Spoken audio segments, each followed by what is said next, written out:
Nakatagpo na ng potential investor ang Davao-based businessman na si Dennis Uy sa pangalan ng Cebu-based property developer na Apple One Properties Incorporated. Sa isang disclosure kahapon, inanunsyo ng PH Resorts Group Holdings Incorporated ni Uy na lumagdanaan niya sila ng non-exclusive and non-binding na kasunduan sa Apple One na pagmamayari ni Ray at Venus Manigsaka. Ang PH Resorts ay isang gaming at tourism holding company ng Udena Group ni Uy at matatandaan ding sinabi nito na naghahanap sila ng investors para sa Emerald Bay Project ng negosyante sa Cebu.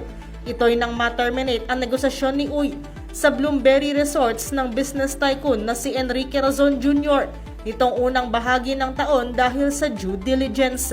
Sa ilalim naman ng nilagdaan nilang kasunduan, pwedeng mag-invest ang Apple One sa mga subsidiary ng PH Resorts Group sa pagbili ng lupa o development ng 13.5 hectares ng Emerald Bay Resort Hotel and Casino. Ngunit sa ngayon, sinabi ng PH Resorts Group na binubuo pa ang detalye ukol sa planong investment sa Emerald Bay Project at tiniyak na ilalabas ito sa publiko kapag kumpleto na ito.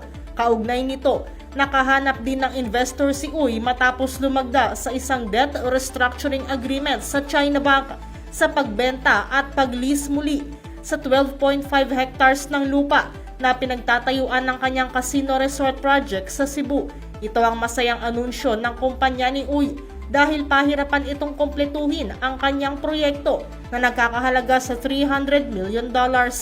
Batay naman sa website ng Apple One, ilan sa mga proyekto nito ay ang Visayas Med City Center sa Cebu City, Sheraton Cebu Mactan Resort at ang Apple One Banawa Heights. Habang ang Emerald Bay ni Uy ay isang beachfront casino sa Mactan nang bubukas dapat noong 2022 pero nabalam ito dahil sa COVID-19 pandemic.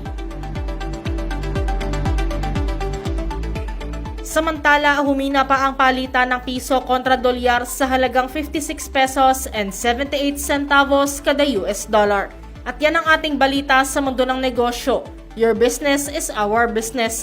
Mula sa kauna-unahan sa Pilipinas, DZRH, ito si Nicole Lopez. Tuloy-tuloy sa pagbabalita, tuloy-tuloy sa serbisyo. Sama-sama tayo, Pilipino.